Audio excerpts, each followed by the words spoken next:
Hello everyone, আজকে আমরা physics first পেপারের 2026-এর জন্য এইচএসসি 2026-এর জন্য ফিজিক্স ফার্স্ট পেপারের যে সকল ইম্পর্ট্যান্ট টপিক আছে তার মানে আজকে আমরা ইম্পর্ট্যান্ট টপিক নিয়ে আলোচনা করব। ফিজিক্স ফার্স্ট পেপারের কতগুলো চ্যাপ্টারের জন্য? 10টা চ্যাপ্টারের জন্য। আমরা জানি ফিজিক্স ফার্স্ট পেপারের চ্যাপ্টারই আছে 10টা, ঠিক আছে। এখন আমরা যখন হলে যে এই 10টা চ্যাপ্টার পড়তে যাই তখন হলো যে আমাদের মধ্যে একটু কী হয়ে যায়, গোলমাল পাকায় যায়। কেন গোলমাল পাকায় যায়? কারণ চ্যাপ্টার আছে 10টা, আমরা পড়ি অ্যাকচুয়ালি কয়টা? 9টা। আমরা আমাদের যে প্রথম চ্যাপ্টার আছে ওই প্রথম চ্যাপ্টারটাকে মূলত বাদই দিয়ে দিই। প্রথম চ্যাপ্টারের নামটা কি? ভৌত জগৎ ও পরিমাপ, ঠিক আছে। তো এইগুলা বাদ না দিয়ে কিভাবে প্রথম চ্যাপ্টারের মিনিমাম টপিক পড়ে, প্রত্যেকটা চ্যাপ্টারের মিনিমাম যেই টপিকগুলো পড়লে তোমার আর ওই চ্যাপ্টারে কোনো কিছু পড়তে হবে না। এইচএসসিতে সিকিউ তুমি যদি 8টা থেকে 8টাই কমন ফলাইতে চাও, তার মানে তোমার 8টা সৃজনশীল যদি কমন রাখতে চাও, তাহলে তোমার হলো যে কীভাবে পড়া উচিত, কোন টপিকগুলো আগে পড়া উচিত, আমি এই ভিডিওতে ওই কনসেপ্টটাকেই কী করব, ব্রেকডাউন করব, ঠিক আছে। তাহলে আজকে আমাদের ভিডিও টাইটেলটা কি? ভিডিও টাইটেল দেখেই তোমরা বুঝতে পারতেছো যে এইচএসসি 2026-এর জন্য ফিজিক্স ফার্স্ট পেপারের, ঠিক আছে, আমরা হলো যে চ্যাপ্টার ব্রেকডাউন করব এবং সম্পূর্ণ সিলেবাসটাকে আমরা পূর্ণাঙ্গ বিশ্লেষণ করে আমি দেখতেছি যে গুরুত্বপূর্ণ টপিক আছে কয়টা? 37টা। কয়টা টপিক আছে? 37টা। তার মানে আমরা যদি 37টা টপিক জানি, আমাদের এই 37টা টপিক থেকে ফিজিক্স ফার্স্ট পেপারের 8টার মধ্যে 8টা কোশ্চেনই কমন আসবে, ঠিক আছে। তো আমাদের টপিক পড়তে হবে মাত্র 37টা। এর মধ্যেও যদি আমরা আরও টপিকগুলোকে কাটছাট করে দিই, হয়তো 20+ টপিক আমরা পাইতে পারি, যে 20+ টপিক থেকে প্রিভিয়াস ইয়ারের কোশ্চেন বিশ্লেষণ করা যাই করো না কেন, তুমি দেখবা যে 60টার ওপরে কোশ্চেন সবসময় কমন আসছে। 60টা তো কমন আসছে মাস্ট। তো আজকের ভিডিওটা যদি তুমি দেখো তাহলে তুমি বুঝতে পারবা যে কোন টপিকগুলো থেকে কোশ্চেন আসতে পারে এবং রিভিশন দেওয়ার ক্ষেত্রে কোন টপিকগুলো আগে রাখা যায়। আজকের ভিডিওটা এইচএসসি 2026-এর জন্য অনেক বেশি ইম্পর্ট্যান্ট একটা ভিডিও। তো তোমরা যারা এইচএসসি 2026 আসো, ফিজিক্স ফার্স্ট পেপারের প্রত্যেকটা চ্যাপ্টারের গুরুত্বপূর্ণ টপিকগুলো যদি একসাথে জানতে চাও তাহলে এই ভিডিওটাকে ফলো করো এবং বন্ধুবান্ধবের মধ্যে এই ভিডিওটা শেয়ার করে ছড়াই দাও। আমি আশা করি এই যে সামনে যে 2026-এর যে এইচএসসি পরীক্ষায় আছে, আজকের 37টা টপিকের মধ্যে থেকে তুমি 8টার মধ্যে 8টা কোশ্চেনই কমন পাবা, ঠিক আছে। তো চলো আজকের ভিডিওটাকে আমরা এক্সপ্লোর করি। সবার প্রথমে আমরা আলোচনা করব আমাদের প্রথম চ্যাপ্টার ভৌত জগৎ ও পরিমাপ নিয়ে। এই যে ভৌত জগৎ ও পরিমাপ, এই চ্যাপ্টারটাকে অনেকে তোমরা বাদ দিয়ে দাও, ঠিক আছে। তো আমি বলবো যে তোমরা বাদ না দিয়ে এমসিকিউর জন্য কয়েকটা জিনিস পড়ো। কি পড়ো? একক, ঠিক আছে। একক বলতে কি? যেমন ধরো যে আমরা একককে কিভাবে প্রকাশ করব না, এগুলো একটু আলোচনা তুমি একটু পড়বা যে একক হলো যে ক্যাপিটাল লেটারে লিখতে হয়, এককে 2টা অক্ষর থাকলে প্রথম এককটা হবে বড় অক্ষর, দ্বিতীয় অক্ষরটা কি হবে, যে 2টা অক্ষর থাকলে যেমন প্যাসকেল, প্যাসকেল প্রথমটা বড় হাতের হলো, দ্বিতীয়টা কি হলো ছোটো হাতের হলো, এগুলো পড়বা। একক থেকে কিভাবে মাত্রা বের করতে হয় এটা আলোচনা করবা। তারপর হলো যে এককের গুণিতকগুলা, অ্যাকচুয়ালি আমি এখানে গুণক লিখছি, এটা হবে কি এককের গুণিতক। তো গুণিতকের কথা যদি আমরা বলতে চাই, গুণিতকগুলো কী কী? এই যে তোমরা যদি পড়ে থাকো এক্সামিটার, প্যাটামিটার, টেরামিটার, তাহলে 1 প্যাটামিটার মানে কত, পিকোমিটার মানে কত, এইগুলা হলে যে তুমি পড়ে নিবা, ঠিক আছে। তো পিকোমিটার মানে আমরা জানি 10⁻12 মিটার। তো আমরা সবার প্রথম টপিক যেটাকে রাখতেছি এটা হলো একক, তার একক থেকে মাত্রা বের করা, এককের গুণিতকগুলো। 2 নম্বরে আমরা পরিমাপ কনসেপ্টটাকে একটু দেখার চেষ্টা করব। পরিমাপের মধ্যে তুমি শুধু ভার্নিয়ার স্কেল এবং স্ফেরোমিটার দেখো তাহলেই হবে।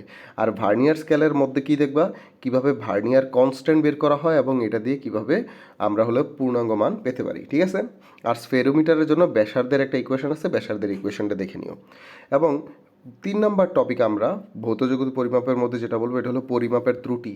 পরিমাপের ত্রুটির মধ্যে শতকরা ত্রুটি এই কথাটাই বারবার আসে, তো তুমি শতকরা ত্রুটি কীভাবে বের করতে পারবে এটা একটু দেখে নিও, ঠিক আছে। তো এই 3টা টপিকই মূলত আমাদের ভৌত জগৎ ও পরিমাপের জন্য খুব গুরুত্বপূর্ণ। তো এখন তোমরা এই চ্যাপ্টারটাকে স্কিপ না করে ট্রাই করবা এই 3টা টপিক অ্যাটলিস্ট দেখে নেয়ার, ঠিক আছে।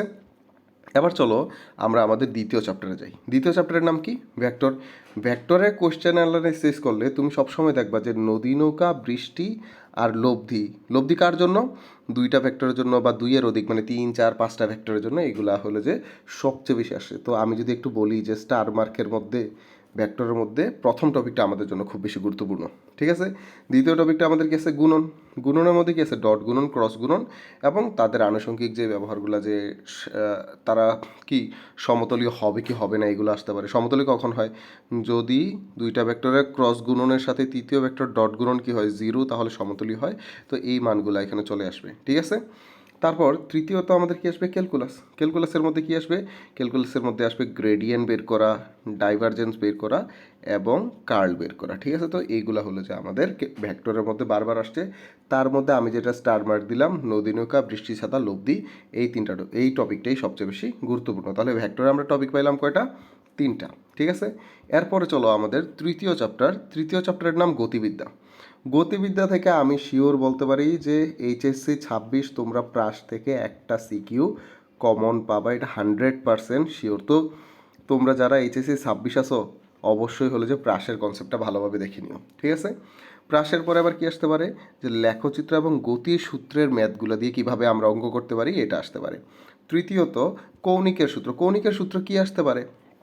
কৌণিকের সূত্র হলো যে কৌণিক সরণ, কৌণিক বেগ, তারপরে হলো যে কৌণিক ত্বরণ। তাহলে কৌণিক সরণ, কৌণিক বেগ, কৌণিক ত্বরণ, কৌণিক বল, ঠিক আছে। এইগুলার হলো যে কিছু এমসিকিউ কোশ্চেন আসতে পারে, বা মাঝে মাঝে আমি দেখছি যে বৈদ্যুতিক ফ্যান এত সেকেন্ডে থামানো হয়, তার কৌণিক ত্বরণ কত, কতটুকু কৌণিক দূরত্ব অতিক্রম করে, এগুলো ডিরেক্ট চেয়ে যায়। তাহলে এই টপিকটা আমাদের কৌণিকের কনসেপ্টটা মনে রাখতে হবে, ঠিক আছে। তারপরে তাহলে তাহলে আমরা গতিবিদ্যাতে কয়টা টপিক পেলাম? দেখো এখানেও টপিক পেলাম 3টা। তারপরে আমরা যদি আমাদের 4 নাম্বার চ্যাপ্টার নিউটনীয় বলবিদ্যাতে যাই, নিউটনীয় বলবিদ্যাতে একটু টপিক বেশি আছে। কি কি আছে? আমাদের জানতে হবে রকেট সম্পর্কে। রকেটের আমরা বল বের করতে পারি, ত্বরণ বের করতে পারি, বন্দুকের গুলি, এখান থেকে আমরা বন্দুকের পশ্চাৎবেগ বের করতে পারি। টান বলের অঙ্ক আসে 2টা। কি আসে?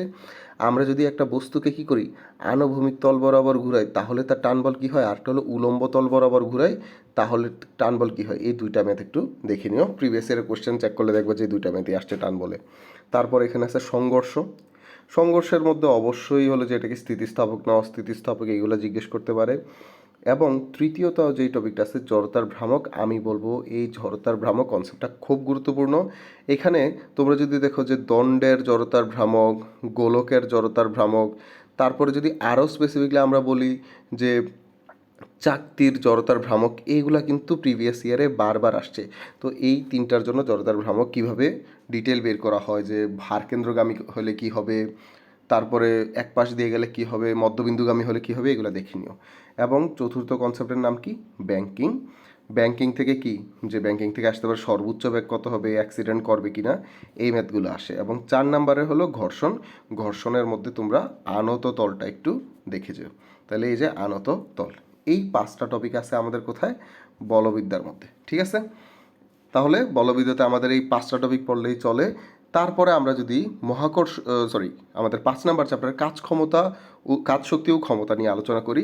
কাজ শক্তি ও ক্ষমতার মধ্যে কাজের কনসেপ্টের মধ্যে তুমি মইয়ের কাজ আর ভারকেন্দ্র সরণের কাজ দেখো, তাইলেই হবে। প্রিভিয়াস ইয়ারে মেজরিটি কোশ্চেন এই 2টা টপিক থেকে আসছে। এবং শক্তির মধ্য থেকে শক্তির নিত্যতা আসছে বেশি। তো শক্তির নিত্যতাটাকে একটু ভালোভাবে দেখে নিও, ঠিক আছে। এখানে বলতে পারে যে উপর থেকে একটা বস্তু নিক্ষেপ করা হয়েছে, তাহলে এখানে কিন্তু পরন্ত বস্তুর সূত্রগুলোও চলে আসে।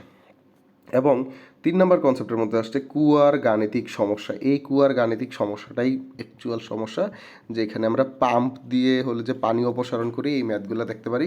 এই কুয়ার সমস্যার মধ্যে 2টা ম্যাথ আছে। একটা হলো যে কুয়া থাকতে পারে ভূমির গভীরে, মানে আন্ডারগ্রাউন্ডে। আরেকটা হলো যে বিল্ডিংয়ের উপরে যদি আমরা হলো কি রাখি, যে ধরো আমাদের একটা বিল্ডিং আছে, বিল্ডিংয়ের উপরে আমাদের একটা রিজার্ভ ট্যাঙ্ক আছে, এই রিজার্ভ ট্যাঙ্কের ম্যাথ আসতে পারে। তাহলে একটা হলো গভীরতায় কুয়া, আর একটা রিজার্ভ ট্যাঙ্কের ম্যাথ। এই 2টা ম্যাথ একটু ভালোভাবে দেখে নিও। কাজ ক্ষমতার জন্য এই 3টা টপিকই আছে, ঠিক আছে। এরপর আমরা যদি মহাকর্ষ ও অভিকর্ষ নিয়ে আলোচনা করি, মহাকর্ষের মধ্যে আমাদের যেটা আসবে জি এর মান পরিবর্তন। জি এর মান পরিবর্তন 4ভাবে হইতে পারে। আহ্নিক গতির জন্য হইতে পারে, জি এর মান পরিবর্তন উচ্চতার জন্য হইতে পারে, জি এর মান পরিবর্তন গভীরতার জন্য হইতে পারে, জি এর মান পরিবর্তন হলো যে পৃথিবীর আকারের জন্য হইতে পারে। তার মধ্যে প্রথম 3টা একটু তুমি দেখে নিও। মুক্তিবেগের মান, অবশ্যই হলো পৃথিবীর মুক্তিবেগ আসতে পারে, অন্য যে গ্রহের মুক্তিবেগ আসতে পারে, এবং মুক্তিবেগের ফলে গতিপথ কি হয় এই জিনিসটা হলো যে জিজ্ঞেস করতে পারে। কৃত্রিম উপগ্রহের ব্যাগ, তার পর্যায়কাল এবং উচ্চতা বের করা, এই তিনটা সূত্র দেখে নিও। এই সূত্র নিয়েই প্রিভিয়াস ইয়ারের সবচেয়ে বেশি কোশ্চেন আসছে এবং কৃত্রিম উপগ্রহই তোমাদের আসার সম্ভাবনা সবচেয়ে বেশি। তারপর প্রাবল্য, যে আমাদের যদি একটা গোলক হয়, নিরেট গোলক, অবভিয়াসলি যদি মহাকর্ষীয় গোলক বলে এটা নিরেট গোলক, নিরেট গোলকের প্রাবল্য আর বিভব নির্ণয় করার সূত্রগুলো দেখিয়ে দিও তাহলে, বা এই টপিকের রিলেটেড কয়েকটা ম্যাথ করে নিও তাহলেই হবে, ঠিক আছে। মহাকর্ষ অভিকর্ষতে আছে 4টা টপিক। তারপরে আমরা যদি আমাদের 7 নম্বর চ্যাপ্টারে যাই, পদার্থের গাঠনিক ধর্ম। গাঠনিক ধর্মের মধ্যে এই যে প্রথম কনসেপ্টটা আছে, এটা তো এত বছর ছিল, নতুন তোমাদের টপিক অ্যাড হয়েছে পরের 3টা। তো প্রথম টপিকটা কি ছিল? ইয়ংয়ের গুণাঙ্ক, আয়তন গুণাঙ্ক, ক্রিন্তন গুণাঙ্ক, সংনমতা, পয়সনের অনুপাত, সঞ্চিত শক্তি বা কৃতকাজ, একক আয়তনে সঞ্চিত শক্তি বা একক আয়তন কৃতকাজ। এই কনসেপ্টটা নিয়ে অনেকগুলা ম্যাথ আসে, এই কনসেপ্টটা নিয়ে অনেকগুলা গ্রাফ আসে।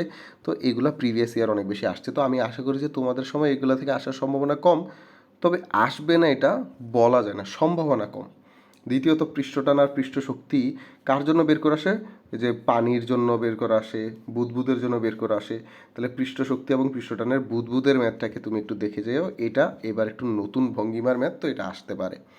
তারপর চতুর্থ কনসেপ্ট হলো কৌশিকতার মধ্যে স্পর্শকোণ বের করা। ঠিক আছে, যে একটা কৈশিক নলের মধ্যে পানি উপরে উঠে গেছে, তাহলে তার স্পর্শকোণের মান দেওয়া আছে, ওইখান থেকে হলো যে পৃষ্ঠ টানের মান কত বা পৃষ্ঠ শক্তির মান কত, এগুলো মাঝে মাঝে চায়। তো এই 4টা টপিকের ম্যাথ আসতে পারে পদার্থের গাঠনিক ধর্মের মধ্যে। পদার্থের গাঠনিক ধর্মের পরে আমরা যদি বলি আমাদের টপিক হলো পর্যায়বৃত্ত গতি। এবার পর্যায়বৃত্ত গতির মধ্যে সবার প্রথমে আমাদের যে একটা তরঙ্গ থাকবে, ঠিক আছে, পর্যায়বৃত্ত গতির মধ্যে যে তরঙ্গ থাকে, ওই তরঙ্গের সরণ, বেগ, ত্বরণ, গতিশক্তি, বিভব শক্তি নির্ণয় করা, গতিশক্তি বিভব শক্তি বের থেকে যোগ করে নিত্যতা বের করা, নিত্যতার গ্রাফের সমস্যা, এইগুলা হলে যে আসে। তো এটা অনেক বেশি গুরুত্বপূর্ণ একটা কনসেপ্ট, এগুলা তুমি দেখে নিও। তো স্মরণ ব্যাগ ত্বরণ এগুলা দিয়ে ফেলে যে বের করতে পারি। দ্বিতীয় কনসেপ্ট সরলদোলক, সরলদোলকের নিত্যতা খুব গুরুত্বপূর্ণ কনসেপ্ট, তার পর্যায়কাল নির্ণয়ের 3টা সূত্র আছে, এই 3টা সূত্র দেখে নিও। এবং 3 নাম্বার যে ম্যাথটা, এটা হলো সেকেন্ড দোলক। সেকেন্ড দোলকের কয়েকটা মান, যে তার এল এর মান বের করা, সেকেন্ড দোলকের টি এর মান কীভাবে পরিবর্তন হয়, তাহলে সেকেন্ড দোলক থেকে পর্যায়কালের মান বের করে এগুলো আসতে পারে। এবং এই সেকেন্ড দোলকের পর্যায়কাল থেকে যে প্রতি ঘন্টায় যদি এন সংখ্যক অর্ধদোলন কম দেয়, 20টা 25টা অর্ধদোলন কম বা বেশি দেয়, তাহলে পাহাড়ের উচ্চতা আর খনির গভীরতা কীভাবে আমরা বের করতে পারি, এটা আসতে পারে। তো আমি তো মনে করি যে এবার পাহাড়ের উচ্চতা এই কনসেপ্টটা যদি আসে তাহলে খুব ভালো, আর না হয় যে প্রথম কনসেপ্টটা, এই দুইটার যে কোনো একটা হলো যে আসতে পারে। তবে 4টা টপিকই খুব গুরুত্বপূর্ণ। এবং 9 নম্বর চ্যাপ্টার যদি আমরা বলি, এটা হলো তরঙ্গ। তরঙ্গতে সবার প্রথমে অগ্রগামী তরঙ্গের 5টা রূপ আছে, এই 5টা রূপ একটু তুমি দেখে নিও, এই 5টা রূপ গুরুত্বপূর্ণ আছে। তারপর 2 নম্বর কনসেপ্ট স্থির তরঙ্গ। স্থির তরঙ্গের মধ্যে আমরা বের করতে পারি লব্ধি বিস্তার কি, এবং ওইখান থেকে আমরা সুস্পন্দ বিন্দু, আমরা ওইখান থেকে নিস্পন্দ বিন্দু, এইগুলা বের করতে পারি, তাই না? এবার আমরা যদি বলি যে বিটের মধ্যে কি আসে, সুস্পন্দ নিস্পন্দ তো আসে, বিটের পর্যায়কাল আসে, বিটের কম্পাঙ্ক আসে, এবং বিটের মধ্যে একটা ম্যাথ আছে বেলুন থিওরির ম্যাথ। তাহলে এই যে বেলুন থিওরির হলে যে ম্যাথটা একটু দেখে নিও, যে ভর বাড়লে কম্পাঙ্ক কমে, বিট সংখ্যা এটার সাথে কিভাবে পরিবর্তিত হয়, এগুলো আসতে পারে। এবং সর্বশেষ কনসেপ্ট এখানে আমরা বলতে পারি তীব্রতা এবং তীব্রতা লেভেল। তীব্রতা লেভেলের উপর ভিত্তি করে প্রশ্ন আসে যে এটা আমরা সহ্য করতে পারবো কিনা, আমাদের জন্য যন্ত্রণাদায়ক হবে কিনা। তাহলে তীব্রতা লেভেলের কি করতে হবে, মানগুলা থেকে হলে যে আমাদের 4 নাম্বার প্রশ্ন আসতে পারে, যে এটা তার জন্য কতটুকু ক্ষতিকর, ক্ষতি হবে কিনা, এই জায়গা থেকে সরে যাওয়া উচিত কিনা, এই ম্যাথগুলো আসতে পারে। তরঙ্গের মধ্যে এই 4টা কনসেপ্টের ম্যাথ সবচেয়ে বেশি আসছে। এবং 5 নাম্বারে যদি আমরা বলি আমাদের যে 10 নাম্বার আদর্শ গ্যাস ও গ্যাসের গতিতত্ত্বের মধ্যে সবার প্রথমে চাপ, আয়তন আর তাপমাত্রা দিয়ে যে সূত্রগুলি আছে, সূত্রগুলি কি কি? বয়েলের সূত্র, চার্লসের সূত্র, চাপীয় সূত্র, এগুলা এবং তার লেখচিত্র দিয়ে আমাদের ম্যাথ আসতে পারে। ঠিক আছে, এটা এতটা গুরুত্বপূর্ণ না, এগুলো এমসিকিউর জন্য গুরুত্বপূর্ণ। আমাদের যেটা আসতে পারে সিআরএমএস, মানে গড় মূল বর্গমূলীয় গতিবেগ, এখান থেকে গতিশক্তি, গড় গতিশক্তি, মাত্রাপতি গড় গতিশক্তি, এইগুলো হলো যে আমাদের অনেক গুরুত্বপূর্ণ কনসেপ্ট। আর এখানে অনেক সূত্র পসিবল, এই সূত্রগুলো দিয়ে অঙ্ক দেখে নিও। তারপর আমাদের যে 10 নাম্বার চ্যাপ্টার, এখানেও কুয়ার গভীরতা আছে, এটা আমরা কী দিয়ে বের করি? চাপ এবং আয়তনের সূত্র দিয়ে বের করি। সর্বশেষ 10 নাম্বারে আসে শিশিরাঙ্ক এবং আপেক্ষিক আর্দ্রতা। এই দুইটা কনসেপ্ট আমি বলবো যে তুমি এটা দিয়ে মাস্ট অঙ্ক তুমি কমন পাবা। তাহলে এই শিশিরাঙ্ক এবং আপেক্ষিক আর্দ্রতা এটাকে একটু বাসায় ভালোভাবে দেখে নিও। তো ওকে, তো এইখানেই এই 10টাই হলো কি আমাদের চ্যাপ্টার।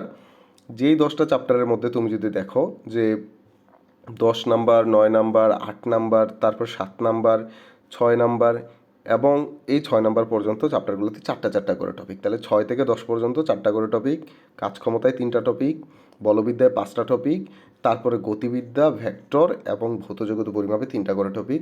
এরকম করে মোট আমাদের যে চ্যাপ্টারটা আছে এই সম্পূর্ণ চ্যাপ্টারের মধ্যে টপিক কয়টা আছে? আমরা প্রথমে বলছিলাম যে আমাদের মোট টপিক আছে 37টা। কয়টা টপিক আছে? 37টা। তো আমি মনে করি এই 37টা টপিক তোমার সব সময় জানা উচিত। তো এই 37টা টপিক তোমরা কে কোনটা পারো না এগুলা কমেন্ট করে জানাতে পারো। তো আমরা সামনে কাজ করবো, এটা হলো যে 37টা টপিকের সকল সূত্র হলো যে জানানোর চেষ্টা করব। তো তোমরা বন্ধুদের সাথে এই ভিডিওটা শেয়ার করো। এইচএসসি 2026-এর জন্য আমি মনে করি এটা খুব গুরুত্বপূর্ণ একটা ভিডিও হবে। ধন্যবাদ।